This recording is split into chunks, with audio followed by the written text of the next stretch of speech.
I honestly couldn't tell you how often I wake up to find my pillow cold and damp with sweat. It's more often than I'd like to admit. I'm a deep sleeper. I fall asleep easily, and most nights I sleep through until morning. My problem isn't falling asleep. My problem is my own brain while I'm asleep. Sometimes, in my dreams, I'm standing here in front of you like last night, completely unprepared for a sermon. Other times, a conversation goes horribly wrong, or something terrible happens to someone I love. And while none of these things are real, in the moment, they feel real, so real that I wake up with my heart pounding and my mind racing. We all sleep. It's a requirement. Each night, you and I crawl into bed, close our eyes, and drift away into dreams. Sometimes they're good ones, filled with family, friends, and joy. But these days, more and more, I hear from people whose dreams are stressful, not unlike my own. Folks are dreaming about uncertainty, about the economy, about safety, about the state of the world. And often, those dreams turn into nightmares. And maybe because of that, we resist sleep altogether. We stay up watching TV, scrolling through our phones, reading just one more chapter, anything to avoid closing our eyes and stepping into that strange, uncontrollable world. When we dream, our bodies are paralyzed. We can't escape what's happening, even though none of it is real. And yet, in that half-lit space between sleeping and waking, it can often feel real. The worst nightmares aren't the absurd ones. For example, when you're back in high school and completely unprepared for a test, despite the fact that you graduated 20 years ago. They're the ones where, for a few long seconds after waking, we can't tell if it actually happened. And then something breaks through. The alarm clock blares. The watch buzzes on your wrist. Something whispers, "Wake up." I think perhaps we are all in need of waking up. The world around us can feel dark and overwhelming. Each day brings another headline, another crisis, another tragedy, war, hunger, poverty, violence, anti-Semitism, corruption. We see it on our phones, on the news, in quiet conversations over the dinner table. And like in a dream, it can feel as if we're trapped, unable to escape the chaos swirling around us. And so we respond in different ways. Some of us lean into the discomfort. We protest, we volunteer, we show up for those in need. Some of us give what we can financially, hoping our contributions make a difference. Some of us, overwhelmed by the weight of it all, freeze, paralyzed, unsure where to begin. And some of us turn away altogether. We disable push notifications, turn off the news, and tell our friends, "I just can't talk about this anymore." All of these responses are human. All of them are valid. And I think many of us here tonight on this Rosh Hashanah evening, having lived through perhaps many of these responses, are currently living with compassion fatigue. We've watched the world burn day after day for years. We've given, we've marched, we've spoken up, and still so little seems to change. After a while, we begin to wonder, how much more can I take? How can I possibly keep my heart open while the pain feels endless? And this is where the shofar comes in. In the Torah, Rosh Hashanah isn't called by that name. It's called Yom Teruah, the day of blasting, the day of shouting. It's about one specific sound, the sound of the shofar. Beginning in Elul, we sound the shofar every morning. Rambam, Maimonides, teaches that the shofar is like a spiritual alarm clock. It calls out, Uru yesheni mishnatechem, wake up, you who are asleep. Wake up from numbness. Wake up from despair. Wake up from the belief that nothing can change. The shofar pierces through the noise, through the headlines, through the heaviness, reminding us who we are and what we're here to do. But what exactly is it waking us to? In Jewish thought, so much circles back to two core truths of Torah: the promise that God makes to Abraham and the story of the Exodus from Egypt. To Abraham, God promises that the Jewish people will be like the stars in the sky, countless, yes, but also luminous. We are called to be Or LaGoyim, a light unto the nations, helping illuminate a path forward in a darkened world. And in the Exodus story, we learn from Pharaoh what not to do. Pharaoh hardens his heart, closing himself off from empathy, from compassion, from humanity. From these stories, we learn two things. We are called to shine, to help light the way. And we are called not to harden our hearts. This is indeed our calling as Jews, and it is what the shofar is waking us up to do. But here's the challenge. When compassion fatigue sets in, hardening our hearts can feel like the only way to survive. We close ourselves off, dim our light, and shut out the world. And yet, Torah asks us to resist that, to hold on to our capacity to care. That's no small thing in a world where anti-Semitism is rising, extremism thrives, and so many forces seem to want us to close in on ourselves and shut everything else out. Torah doesn't ask easy things of us, but it gives us wisdom for living in times like these.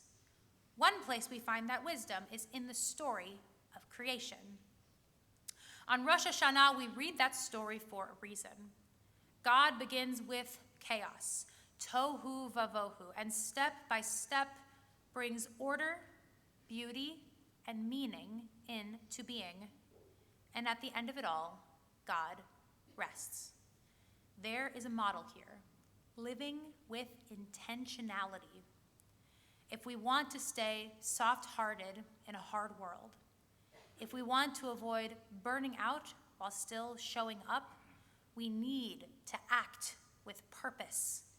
That might mean setting boundaries. It might mean deleting social media from our phones, turning off the 24-hour news cycle, and catching up only when we choose to. Because here's the truth. If we are constantly overwhelmed, we cannot bring light into the world. Intentional living creates space. Space for compassion, space for hope, space to act from a place of strength rather than exhaustion. And yet, one question remains. How do we remain compassionate towards our neighbors when so many would rather see us gone? How do we stay open-hearted in the face of hatred? The Torah gives us an unexpected clue, the ancient ritual of the scapegoat. On Yom Kippur in temple times, the community would place the sins of the people onto the head of a goat and send it into the wilderness, carrying away their guilt. People in pain have always looked for someone or something to blame.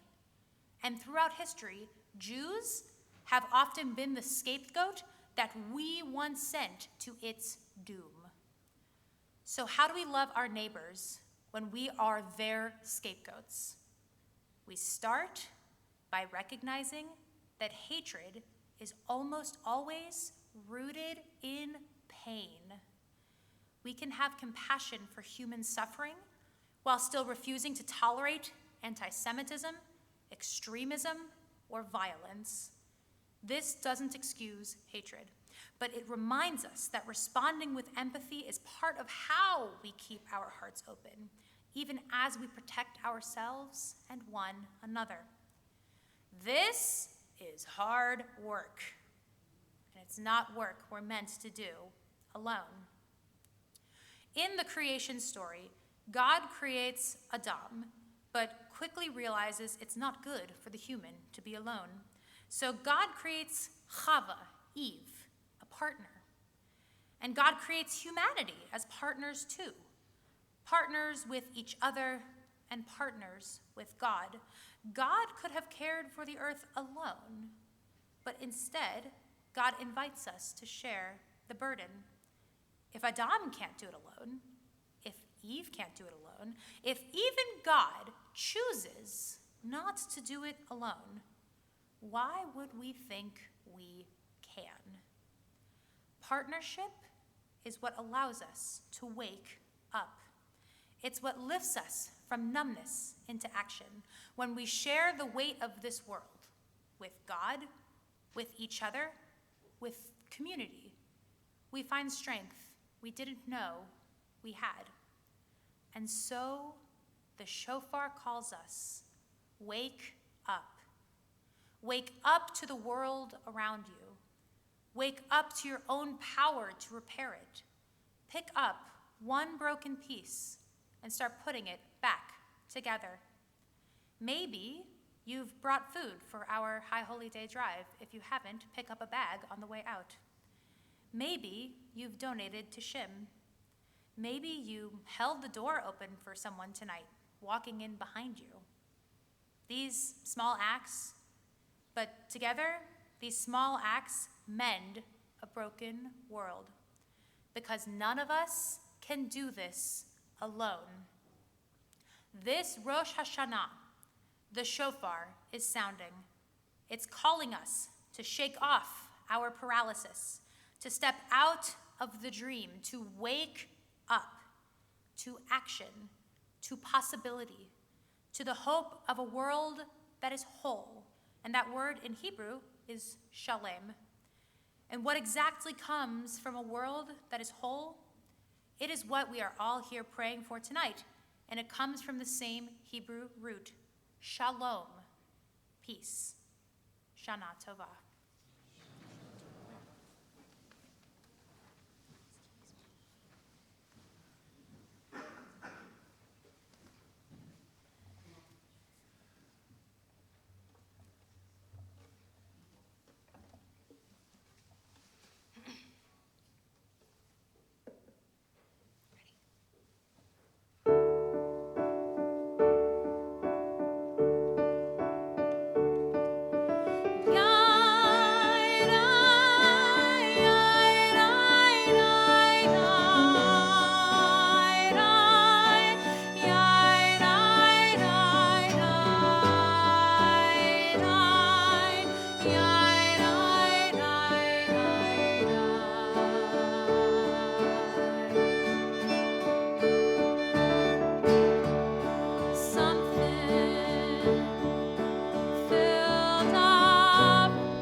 Thank